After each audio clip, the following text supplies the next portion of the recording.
Hello students, आप सभी का बहुत बहुत स्वागत है मेरे यूट्यूब चैनल जग फाइटर्स में। तो स्टूडेंट्स, आज हम लोग करने वाले हैं क्लास 8 इंग्लिश यूनिट 2B, जिसका नाम है डेफोडिल्स। तो स्टूडेंट्स, आज हम लोग इस चैप्टर के मोस्ट बीबीआई एमसीक्यू करेंगे। यदि आप लोग मेरे चैनल पर नए हैं तो वीडियो को लाइक और चैनल को सब्सक्राइब जरूर कीजिए। तो स्टार्ट करते हैं। देखिए, मेरे पास पहला सवाल है। सवाल क्या कहता है कि the poet is wandering lonely as a. सवाल के कहने का क्या मतलब है कि कवि अकेले किसके जैसे भटक रहा है। चार ऑप्शन है हमारे सामने। पहला ऑप्शन क्राउड यानी भीड़ के जैसे भटक रहा है, दूसरा क्लाउड यानी कि बादल के जैसे भटक रहा है, तीसरा बर्ड यानी पक्षी के जैसे भटक रहा है, और चौथा काइट यानी पतंग के जैसे भटक रहा है। तो बताइए, कवि अकेले किसके जैसा भटक रहा है? तो क्लाउड के जैसा यानी बादल के जैसा। इसलिए option number B cloud correct होगा। देखिए, सवाल नंबर 2 है हमारे सामने। सवाल क्या कहता है कि द डेफोडिल्स वर। सवाल के कहने का क्या मतलब है कि डेफोडिल्स क्या कर रहे थे। चार ऑप्शन है हमारे सामने। पहला ऑप्शन देखिए, वॉन्डरिंग लोनली यानी कि अकेले भटक रहे थे। दूसरा वॉन्डरिंग यानी कि भटक रहे थे। तीसरा फ्लटरिंग एंड डांसिंग। इसका मतलब क्या कि जो डेफोडिल्स है वे झूम रहे थे, लहरा रहे थे और नाच रहे थे। और ऑप्शन नंबर डी नन यानी कि इनमें से कोई नहीं। तो बताइए, डेफोडिल्स क्या कर रहे थे? तो फ्लटरिंग एंड डांसिंग यानी कि झूम रहे थे, लहरा रहे थे और नाच रहे थे। इसलिए ऑप्शन नंबर सी करेक्ट होगा। देखिए, सवाल नंबर 3 है हमारे सामने। सवाल क्या कहता है कि the synonym of the word flying is. सवाल के कहने का क्या मतलब है कि जो वर्ड है फ्लाइंग, इसका पर्यायवाची या फिर समानार्थी शब्द इन चारों में से कौन सा है? पहले देखिए, विसाइड, इसका मतलब क्या हो गया बताइए? बगल में। दूसरा वॉन्डरिंग, इसका मतलब क्या हो गया बताइए? भटकना। तीसरा फ्लटरिंग, इसका मतलब क्या? लहराना। और चौथा विनीत यानी के नीचे। तो बताइए, फ्लाइंग का इन चारों में से समान अर्थ कौन वाला निकला? तो फ्लटरिंग निकला, यानी कि फ्लाइंग का मतलब भी उड़ना, लहराना, और फ्लटरिंग का मतलब भी क्या? लहराना। इसलिए ऑप्शन नंबर सी फ्लाइंग का क्या होगा बताइए? सिनोनिम होगा। ओके। देखिए, सवाल नंबर 4 है हमारे सामने। सवाल क्या कहता है कि who is the poet of the poem daffodil. सवाल के कहने का क्या मतलब है कि डेफोडिल्स कविता के कवि कौन है। चार ऑप्शन है हमारे सामने। पहला ऑप्शन रॉबर्ट फ्रॉस्ट, दूसरा विलियम वर्ड्सवर्थ, तीसरा सुरमनिया भारती, और चौथा नन। तो बताइए, डेफोडिल्स कविता के कवि कौन है? तो विलियम वर्ड्सवर्थ है। इसलिए ऑप्शन नंबर बी करेक्ट होगा। देखिए, सवाल नंबर 5 है हमारे सामने। सवाल क्या कहता है कि who wandered lonely as a cloud. सवाल के कहने का क्या मतलब है कि कौन बादलों के जैसे भटक रहा। चार ऑप्शन है हमारे सामने। पहला ऑप्शन देखिए, आई यानी कि मैं, द पोएट यानी कि कवि, यू यानी कि तुम, और option number D none of these, इनमें से कोई नहीं। तो बताइए, कौन अकेले बादलों से भटक रहा है? तो कौन भटक रहा है बताइए? पोएट भटक रहा है। इसलिए option number be the poet correct होगा। देखिए, सवाल नंबर 6 है हमारे सामने। सवाल क्या कहता है कि the poet so a crowd of. सवाल के कहने का मतलब क्या है कि कवि ने एक भीड़ देखी। वो भीड़ किसकी थी बताइए? चार ऑप्शन है हमारे सामने। पहला ऑप्शन बताइए, पीपुल यानी लोगों की भीड़ थी। दूसरा चिल्ड्रेन यानी बच्चों की भीड़ थी। तीसरा डेफोडिल्स यानी डेफोडिल्स की भीड़ थी, यानी नरगिस के फूलों की भीड़ थी। और option number D none of these, इनमें से कोई नहीं। तो बताइए, कवि ने जो भीड़ देखी वो भीड़ किसकी थी? तो डेफोडिल्स की थी। ऑप्शन नंबर सी करेक्ट होगा। देखिए, सवाल नंबर 7 है हमारे सामने। सवाल क्या कहता है कि where were the daffodils fluttering and dancing. सवाल के कहने का मतलब क्या है कि कहां पर जो डेफोडिल्स यानी नरगिस के फूल हैं वो लहरा रहे थे या झूम रहे थे और नाच रहे थे। चार ऑप्शन है हमारे सामने। पहला ऑप्शन देखिए, विसाइड द रिवर यानी नदी के किनारे। दूसरा विनीथ द ट्रीज यानी पेड़ के नीचे। और तीसरा ऑन द माउंटेन यानी कि पहाड़ पर। और चौथा नन, इनमें से कोई नहीं। तो बताइए, कहां पर जो डेफोडिल्स है झूम रहे थे, लहरा रहे थे और नाच रहे थे? तो कहां पर ऐसा काम कर रहे थे? तो विनीथ द ट्रीज, यानी कि ऑप्शन नंबर बी करेक्ट होगा। देखिए, सवाल नंबर 8 है हमारे सामने। सवाल क्या कहता है कि the poets heart was field with space at the site of the daffodil. सवाल के कहने का मतलब क्या है कि कवि का हृदय डेफोडिल्स को देखकर कैसे भर गया। चार ऑप्शन है हमारे सामने। पहला ऑप्शन देखिए, पेन दर्द से भर गया। दूसरा हैप्पीनेस खुशी से भर गया। तीसरा सरप्राइज आश्चर्य से भर गया। और option number D none of these, इनमें से कोई नहीं। तो बताइए, कवि का हृदय डेफोडिल्स को देखकर कैसे भर गया? तो हैप्पीनेस से भर गया, यानी कि खुशी से भर गया। इसलिए option number B happiness correct होगा। देखिए सवाल नंबर 9 है हमारे सामने। सवाल क्या कहता है कि what view of nature is presented. सवाल के कहने का क्या मतलब है कि प्रकृति का क्या प्रस्तुत किया गया है। चार ऑप्शन है हमारे सामने। पहला ऑप्शन देखिए, नेचर कैन ब्रिंग हेट्रेड, प्रकृति नफरत ला सकती है। It can do thing to the mind, इसके कहने का मतलब क्या कि यह मन पर प्रभाव डाल सकती है। दूसरा ऑप्शन देखिए, नेचर इज पावरफुल, यानी कि प्रकृति शक्तिशाली है। तीसरा ऑप्शन देखिए, nature is relied on to make people feel better, इसका कहने का मतलब क्या है कि लोग बेहतर महसूस करने के लिए प्रकृति पर भरोसा कर सकते हैं। और तीसरा, नेचर इज अनसेटलिंग, इसके कहने का मतलब क्या है कि प्रकृति बेचैन है, अशांत है। तो देखिए क्या भी प्रस्तुत किया गया है, तो लोग बेहतर महसूस करने के लिए प्रकृति पर भरोसा कर सकते हैं, मतलब nature is relied on to make people feel better मेरा करेक्ट ऑप्शन होगा। ओके, देखिए सवाल नंबर 10 है हमारे सामने। सवाल क्या कहता है कि in the poem daffodils the poet has describe the beauty of. सवाल के कहने का क्या मतलब है कि डेफोडिल्स कविता में कवि ने किसकी सुंदरता का वर्णन किया है। चार ऑप्शन है हमारे सामने। पहला ऑप्शन अगर, एक लड़की की सुंदरता का। दूसरा नेचर, प्रकृति की सुंदरता का। तीसरा बोथ ए एंड बी, यानी एक लड़की की सुंदरता और प्रकृति की सुंदरता दोनों की सुंदरता का वर्णन किया है। Option number D none of the. तो बताइए डेफोडिल्स कविता में कवि ने किसकी सुंदरता का वर्णन किया है, तो नेचर की सुंदरता का, इसलिए option number be nature correct होगा। देखिए सवाल नंबर 11 है हमारे सामने। सवाल क्या कहता है कि what colour are the daffodils. सवाल के कहने का क्या मतलब है कि डेफोडिल्स किस रंग के होते हैं। चार ऑप्शन है हमारे सामने। पहला ऑप्शन देखिए, रेड रंग के होते हैं। दूसरा सिल्वर रंग के होते हैं। तीसरा गोल्डन रंग के होते हैं। चौथा ऑरेंज रंग के होते हैं। तो बताइए डेफोडिल्स किस रंग के होते हैं, तो गोल्डन रंग के होते हैं, इसलिए option number C golden correct होगा। देखिए सवाल नंबर 12 है हमारे सामने। सवाल क्या कहता है कि William Wordsworth so a large number of. सवाल के कहने का क्या मतलब है कि विलियम वर्ड्सवर्थ ने बड़ी संख्या में क्या देखा। चार ऑप्शन है हमारे सामने। पहला बर्ड्स यानी पक्षी देखा। दूसरा एनिमल्स यानी जानवरों को देखा। तीसरा फ्लावर्स यानी फूलों को देखा। और चौथा नन ऑफ दिस। तो बताइए कवि जो है विलियम वर्ड्सवर्थ बड़ी संख्या में क्या देखा, तो फ्लावर्स देखा, इसलिए option number C flowers correct होगा। देखिए सवाल नंबर 13 हमारे सामने। सवाल क्या कहता है कि nature beauty is the theme of. सवाल के कहने का मतलब क्या है कि प्रकृति की सुंदरता किसका विषय है। चार ऑप्शन है हमारे सामने। पहला ऑप्शन इफ, यदि का विषय है। दूसरा इको, प्रतिध्वनि का विषय है। तीसरा द डेफोडिल्स, यानी कि द डेफोडिल्स का विषय है। और चौथा नन ऑफ दीज, यानी इनमें से कोई नहीं। तो बताइए जो प्रकृति की सुंदरता है वो किसका विषय है कविता के अनुसार, तो द डेफोडिल्स का विषय है, इसलिए option number see the daffodils correct होगा। देखिए सवाल नंबर 14 हमारे सामने। सवाल क्या कहता है कि William Wordsworth was a great poet of. सवाल के कहने का मतलब क्या है कि विलियम वर्ड्सवर्थ एक महान कवि थे। किसके कवि थे, चार ऑप्शन है हमारे सामने। पहला लव, प्यार के महान कवि थे। दूसरा वॉर, युद्ध के महान कवि थे। तीसरा नेचर, प्रकृति के महान कवि थे। और चौथा नन ऑफ दीज, इनमें से कोई नहीं। तो बताइए जो विलियम वर्ड्सवर्थ है वो किस प्रकार के महान कवि थे, तो नेचर के लिए महान कवि थे, इसलिए option number C nature correct होगा।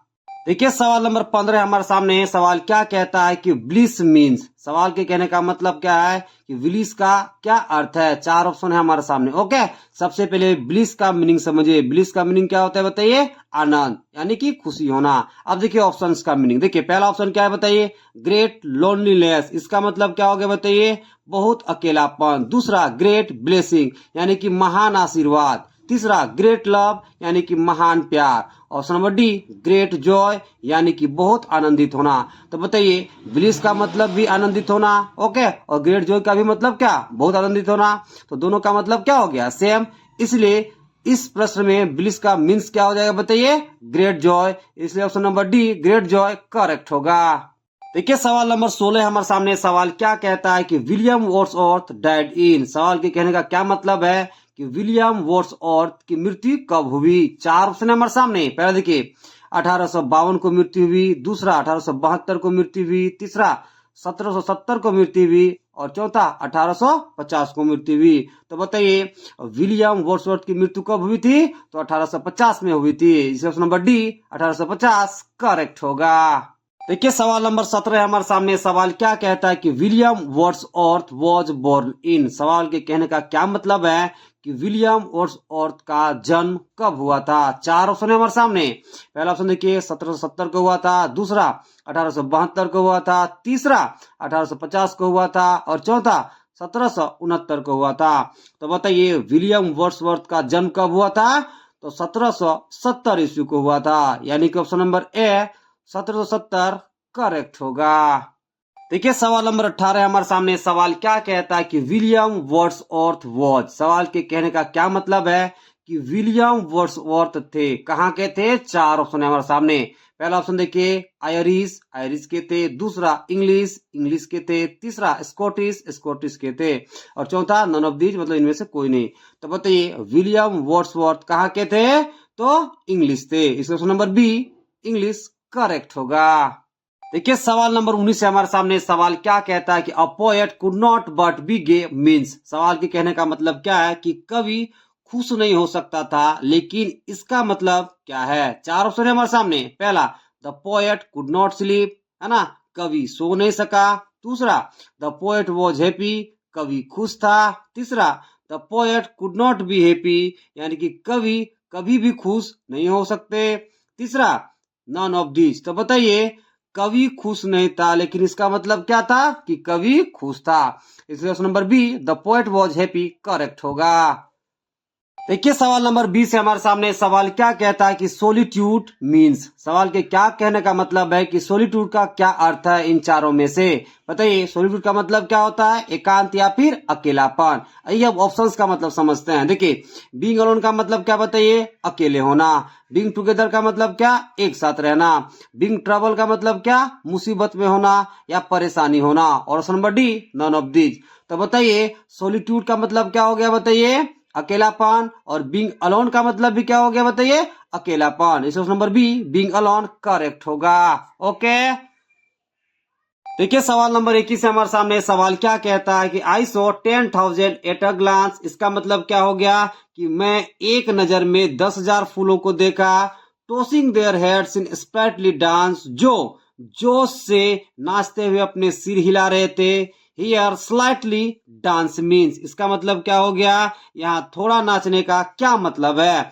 चार ऑप्शन है हमारे सामने। पहले देखिए रिलीजियस डांस यानी कि धार्मिक नृत्य, दूसरा डांस ऑफ द स्पिरिट्स यानी आत्माओं का नृत्य, और तीसरा लाइवली डांस यानी कि जीवंत नृत्य यानी कि जो जिंदा है उसका डांस, और चौथा स्लो डांस यानी कि एक धीमा नृत्य।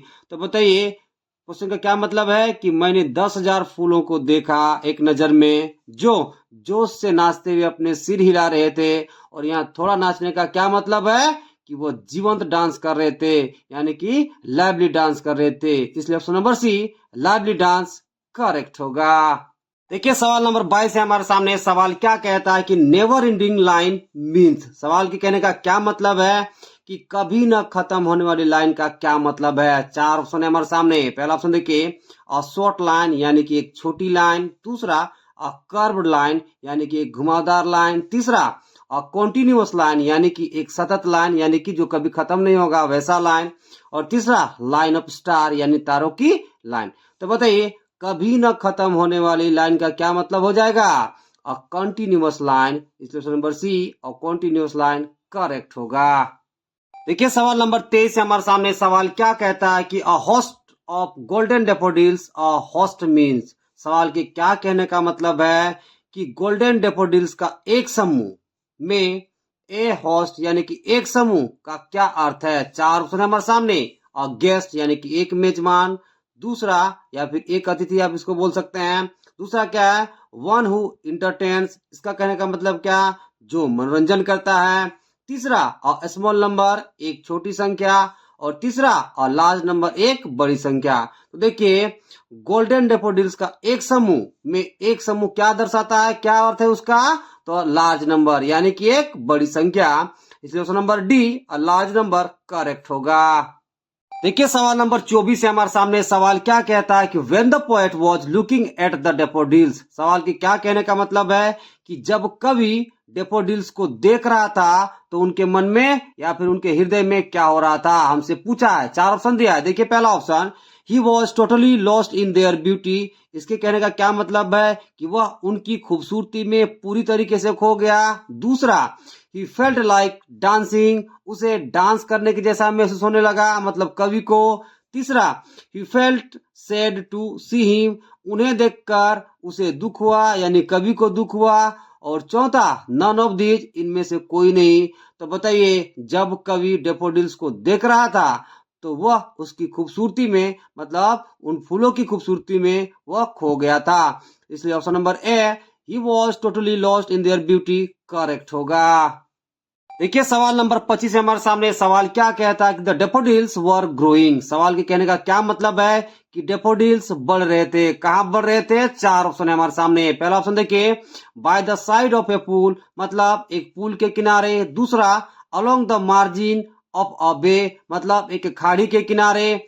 तीसरा, बाय द रिवर साइड, यानी नदी के किनारे। और चौथा, इन अ गार्डन, यानी कि एक बगीचे में। तो बताइए, डेफोडिल्स कहां पर बढ़ रहे थे? तो अलोंग द मार्जिन ऑफ ए बे, मतलब खाड़ी के किनारे बढ़ रहे थे। इसका ऑप्शन नंबर बी करेक्ट होगा। देखिए सवाल नंबर 26 है हमारे सामने। सवाल क्या कहता है कि daffodils is a space flower. सवाल के कहने का क्या मतलब है कि डेफोडिल्स एक फूल है। आकार के रूप में हमें पूछा है। पहला देखिए ऑप्शन, बेल शेप, यानी घंटी के आकार का। दूसरा, राउंड शेप, यानी गोलाकार। तीसरा, फनेल शेप, यानी कीप के आकार का। और चौथा, ट्रेंगुलर शेप, यानी त्रिकोणीय आकार का। तो बताइए, जो डेफोडिल्स फूल होता है वो किस आकार का होता है? तो बेल्ट शेप, यानी कि बताइए घंटी के आकार का। इसलिए ऑप्शन नंबर ए, बेल्ट शेप, करेक्ट होगा। देखिए सवाल नंबर 27 है हमारे सामने। सवाल क्या कहता है कि the daffodils are compared with. सवाल के कहने का क्या मतलब है कि डेफोडिल्स की तुलना किससे की जाती है, या फिर इस कविता में किससे की गई है। चार ऑप्शन है हमारे सामने। पहला ऑप्शन देखिए, क्लाउड्स, यानी कि बादल। दूसरा, स्टार्स, यानी कि तारों से। तीसरा, वेव्स, लहरों से। और चौथा, हिल्स, पहाड़ियों से। तो बताइए, इस कविता में डेफोडिल्स की तुलना किससे की गई है? तो स्टार्स से। इसमें नंबर बी, स्टार्स, करेक्ट होगा। देखिए सवाल नंबर 28 है हमारे सामने। सवाल क्या कहता है कि at a glance the poet saw space daffodils. सवाल के कहने का क्या मतलब है कि एक नजर में कवि ने कितने डेफोडिल्स को देखा। चार ऑप्शन है हमारे सामने। पहला ऑप्शन 1000, दूसरा 2000, तीसरा 5000 और चौथा 10000। तो बताइए, कवि ने एक नजर में कितने डेफोडिल्स को देखा था? तो 10000 को। इसलिए ऑप्शन नंबर डी करेक्ट होगा। देखिए सवाल नंबर 29 है हमारे सामने। सवाल क्या कहता है कि the stars are found shining in space. सवाल के कहने का क्या मतलब है कि तारे शाइनिंग करते हुए कहाँ पाए जाते हैं। चार ऑप्शन है हमारे सामने। पहला ऑप्शन देखिए, हेवियन में, यानी कि स्वर्ग में। दूसरा, हाई, यानी ऊंचाई में। तीसरा, स्काई, यानी कि आसमान में। चौथा, मिल्की वे, यानी कि आकाशगंगा में। तो बताइए, स्टार्स कहाँ शाइनिंग करते हुए पाए जाते हैं? तो मिल्की वे में। इसलिए ऑप्शन नंबर डी, मिल्की वे, करेक्ट होगा। देखिए सवाल नंबर 30 है हमारे सामने। सवाल क्या कहता है कि William Wordsworth is known as. सवाल के कहने का क्या मतलब है कि विलियम वर्ड्सवर्थ को किस नाम से जाना जाता है। चार ऑप्शन है हमारे सामने। पहला, क्लासिकल पोएट, यानी कि शास्त्रीय कवि। दूसरा, रोमांटिक पोएट, यानी कि रोमांटिक कवि। तीसरा, मॉडर्निस्ट पोएट, यानी कि आधुनिकवादी कवि। और चौथा, नन ऑफ दीज, यानी इनमें से कोई नहीं। ओके, तो देखिए, जो विलियम वर्ड्सवर्थ है उसको रोमांटिक पोएट के रूप में भी जाना जाता है। इसलिए ऑप्शन नंबर बी करेक्ट होगा। यदि यहाँ ऑप्शन में नेचर रहता तो वो नेचर देते, लेकिन उसके बाद में रोमांटिक पोएट के रूप में भी विलियम वर्ड्सवर्थ को जाना जाता है। देखिए सवाल नंबर 31 है हमारे सामने। सवाल क्या कहता है कि William Wordsworth belongs to space. सवाल के कहने का क्या मतलब है कि विलियम वर्ड्सवर्थ का संबंध किससे है, यानी कि कौन सा देश से है। चार ऑप्शन है हमारे सामने। पहला ऑप्शन देखिए, जर्मनी। दूसरा, इटली। तीसरा, रसिया। और चौथा, इंग्लैंड। तो बताइए, विलियम वर्ड्सवर्थ का संबंध इन चार देश में से कौन सा देश से है? तो इंग्लैंड से है। इसलिए option number D, England, correct होगा। देखिए सवाल नंबर 32 हमारे सामने। सवाल क्या कहता है कि the picture of daffodils came to the poet's mind through space. सवाल के कहने का क्या मतलब है कि कवि के मन में डेफोडिल्स की तस्वीर कैसे आई। चार ऑप्शन है हमारे सामने। पहला, आउटवर्ड आई, यानी बाहरी आंख से आई। दूसरा, इनवर्ड आई, यानी कि अंतः मन से आई। और तीसरा, विंडो ऑफ माइंड, यानी कि मन की खिड़की से आई। और चौथा, नन ऑफ दीज यानी इनमें से कोई नहीं। तो बताइए डेफोडिल्स की तस्वीर है ना कवि के मन में कैसे आया, तो अंतर्मन से आया, इसलिए option number B inward eye correct होगा। देखिए सवाल नंबर 33 है हमारे सामने। सवाल क्या कहता है कि what were the daffodils doing. सवाल के कहने का क्या मतलब है कि डेफोडिल्स क्या कर रहे थे। चार ऑप्शन है हमारे सामने। पहला देखिए dancing and shining with breeze, क्या कहने का मतलब है इसका कि हवा के साथ नाच रहे थे और चमक रहे थे। दूसरा fluttering and dancing with the bridge, इसके कहने का क्या मतलब है कि हवा के साथ लहरा रहे थे, झूम रहे थे और नाच रहे थे। तीसरा shining with a happy gauge, इसका मतलब क्या खुशी मन से चमक रहे थे। दूसरा नन ऑफ दीज, इनमें से कोई नहीं। ओके तो देखिए डेफोडिल्स क्या कर रहे थे, तो हवा के साथ झूम रहे थे, लहरा रहे थे और नाच रहे थे, इसलिए option number B fluttering and dancing with the breeze correct होगा।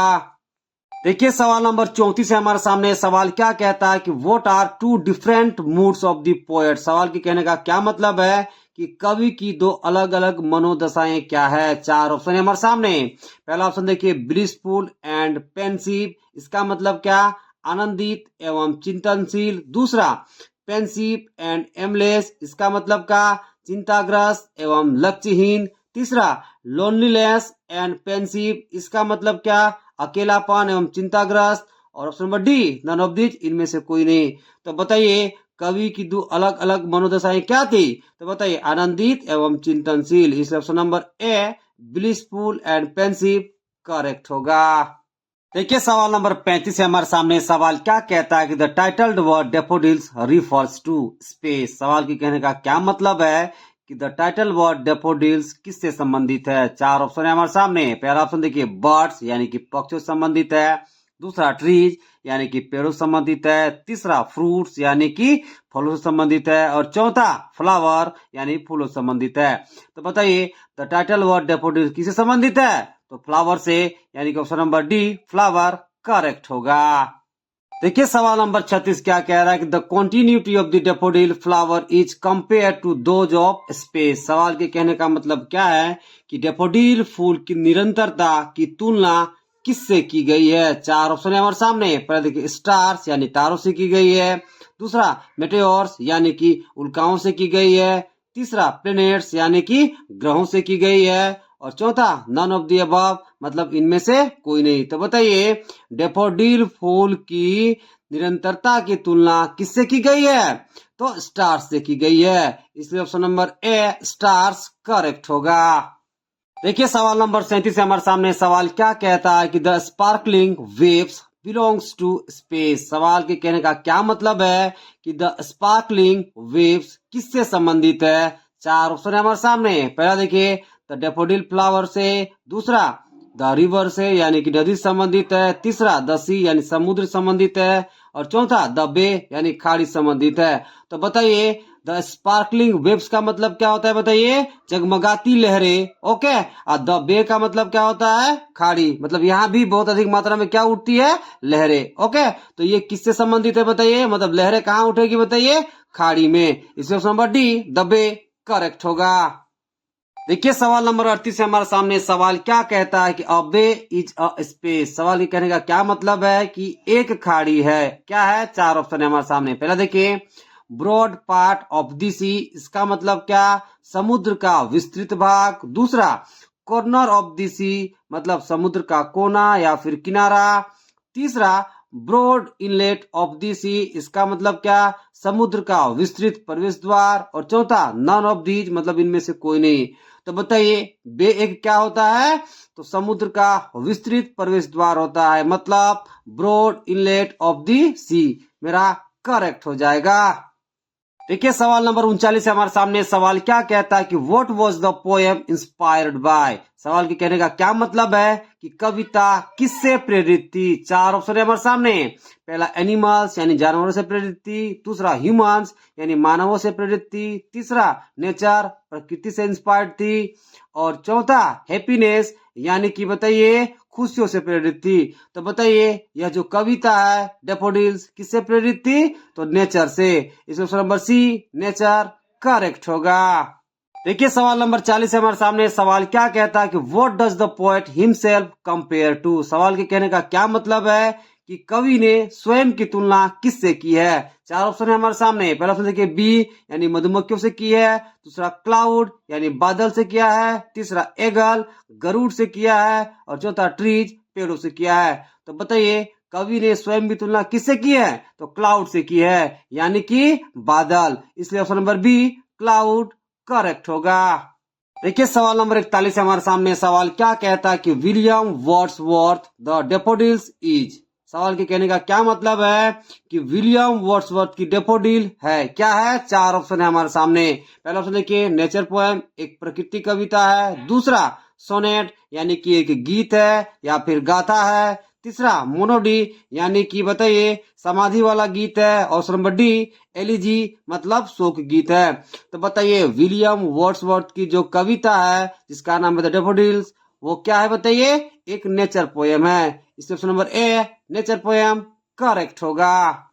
देखिए सवाल नंबर 42 हमारे सामने। सवाल क्या कहता है कि William Wordsworth was a poet of. सवाल के कहने का क्या मतलब है कि विलियम वर्ड्सवर्थ एक कवि थे। कौन सा कवि थे, चार ऑप्शन है हमारे सामने। पहला देखिए रोमांस कवि थे, दूसरा नेचर कवि थे, तीसरा ब्यूटी कवि थे, चौथा नन ऑफ दीज। तो बताइए विलियम वर्ड्सवर्थ किस प्रकार के कवि थे, तो नेचर पोएट थे, इसलिए ऑप्शन नंबर बी मेरा करेक्ट हो जाएगा। ओके, ऑप्शन बी क्या हो जाएगा, करेक्ट होगा। देखिए सवाल नंबर 43 क्या कह रहा है कि where did the poet see the daffodils. सवाल के कहने का क्या मतलब है, कवि ने डैफोडिल्स को कहाँ देखा था। चार ऑप्शन है हमारे सामने। पहला देखिए विसाइड द लेक यानी कि झील के किनारे, दूसरा विसाइड द रिवर नदी के किनारे, तीसरा विसाइड द ट्री पेड़ के किनारे, चौथा विसाइड द सी समुद्र के किनारे। तो बताइए कवि ने डैफोडिल्स को कहाँ देखा था, तो झील के किनारे यानी कि विसाइड द लेक मेरा करेक्ट हो जाएगा, इसलिए option number A beside the lake correct होगा। देखिए सवाल नंबर 44 हमारे सामने। सवाल क्या कहता है कि in the poem the daffodils the poet compares his lonely to that of. सवाल के कहने का क्या मतलब है कि डैफोडिल्स कविता में कवि अपने अकेलेपन की तुलना किससे करता है। चार ऑप्शन है हमारे सामने। पहला देखिए अ स्टार एक तारा से करता है, दूसरा अ क्लाउड यानी बादल से करता है, तीसरा अ मेट्योर यानी एक उल्का से करता है, और चौथा द सन यानी सूर्य से करता है। तो बताइए डैफोडिल्स कविता में कवि अपने अकेलेपन की तुलना किससे करता है, तो क्लाउड से करता है, इसलिए option number be a cloud correct होगा।